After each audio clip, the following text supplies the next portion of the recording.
D'abord, je voudrais m'attarder sur un constat, c'est celui de 7 de ces agents territoriaux que vous êtes, qui est un personnel structuré, qui est un personnel qualifié, qui est un personnel jeune dans son immense majorité.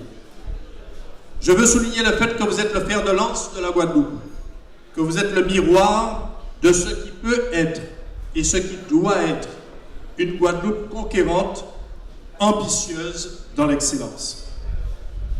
Ces dernières années, et c'est le résultat de la jeunesse de notre agglomération, l'intégration progressive des villes et des compétences ont conduit le personnel à passer en moins de 3 ans d'environ 56 agents dans les années 2014 à pas loin de 200 agents aujourd'hui. En volume, en termes de personnel territorial, l'agglomération Cap Excellence représente à peu près une administration comparable à celle d'une petite ville de 10 000 habitants.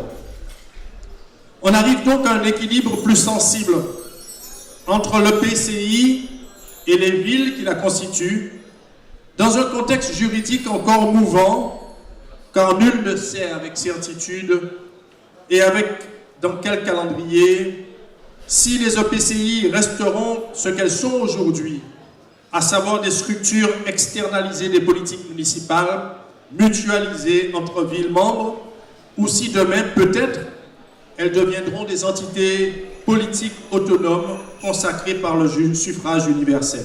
J'ai dû coller plusieurs fonds à la fois, les fonds petits fonds du Gosier, les grands fonds du Gosier, les petits fonds de CETA, les petits fonds de CETA, et également les petits fonds et les grands fonds des amis.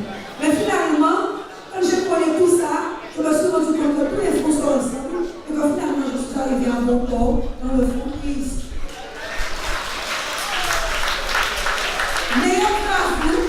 Chers collaborateurs, je ne suis pas sur le territoire de Bégaoua, je suis sur le territoire de Cap Excellence. J'appartiens à Cap Excellence, vous appartenez à Cap Excellence, donc vous êtes mes collaborateurs. Les meilleurs feux de santé, et il vient de le dire, mon cher Zéry, je n'irai pas jusqu'à proclamer que je suis en bonne santé, parce que s'il s'agit de la santé, on est de beau aujourd'hui, de nous les coucher. Je dirais tout simplement que c'est la bonne santé et le seul soin de notre santé à celui de la haute responsabilité. Je veux souhaiter à tous en premier lieu la santé. La santé parce qu'on en a besoin pour nos familles, pour vivre en harmonie. Merci pour travailler. Travailler, c'est ce que vous faites aujourd'hui et la santé est primordiale et importante.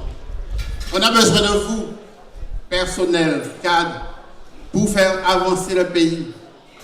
C'est à vous aujourd'hui de confier les rênes du pays puisque les élus, effectivement, donnent l'orientation, prennent les décisions, mais il s'agit d'appliquer les décisions et sans le personnel, la décision n'est plus appliquée et n'arrive pas à son terme.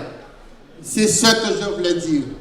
Et dès lors qu'on a la santé et qu'on a le travail, bien entendu, derrière le travail, il y a le fruit du travail, c'est à ce moment qu'on peut accéder au bonheur.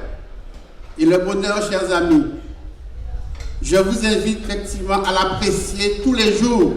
Bonne année encore, le personnel, bonne année. C'est vous qui êtes la cheville ouvrière, c'est vous qui êtes sur le terrain, c'est ça qu'on veut. Mais il est important pour Cap Excellence et Haute Excellence que je préside, reçoivent tout le personnel, les cadres et les élus qui ont travaillé une année durant pour s'attaquer au grand chantier de l'eau, du transport, des déchets, du développement économique dont nous assurons la compétence désormais aux côtés de la région, la culture, la formation, toutes ces compétences de la rénovation urbaine, toutes ces compétences évoluent désormais à Cap Excellence.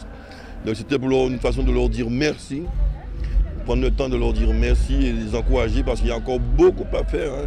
En 2018, nous allons atterrir avec un compte administratif en léger excédent et préparer un compte administratif qui sera 2017.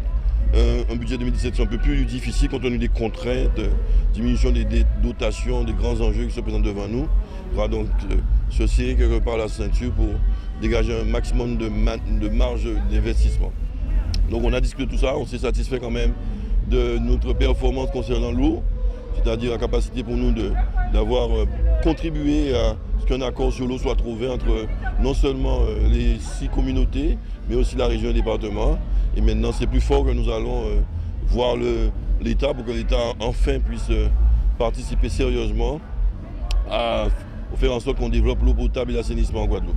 Et qu'on parle à l'urgence du moment, c'est-à-dire mettre fin autour d'eau et certaines pénuries trop importantes dans certains secteurs. Donc on a discuté de tout ça et on a mis en avant les retraités, un certain nombre de médaillés, ceux qui ont eu leur examen professionnel ou leur concours et qui ont été promus dans la foulée. Mais tout ceci a fait un bon moment d'écoute, de partage et maintenant on est un peu dans l'ambiance. C'est vendredi soir, on ne travaille pas et donc on profite pour se détendre un peu, pour assurer une meilleure cohésion sociale au sein de Cap Excellence pour que le travail soit plus efficace, plus productif. Voilà, donc je souhaite encore une fois bonne année à tout ce personnel, aussi bien Cap Excellence qu'Eau d'Excellence, à travers votre média. Et généralement, je profite pour renouveler mes vœux encore pour tous les Guadeloupéens que nous servons, notamment sur Abim Pointe-à-Pitre et Bimao, mais au-delà, puisque nous sommes dans la cohérence territoriale, nous sommes dans la synergie avec les autres communautés d'agglomération pour faire un meilleur travail possible sur l'eau, mais sur les déchets, sur d'autres dossiers également.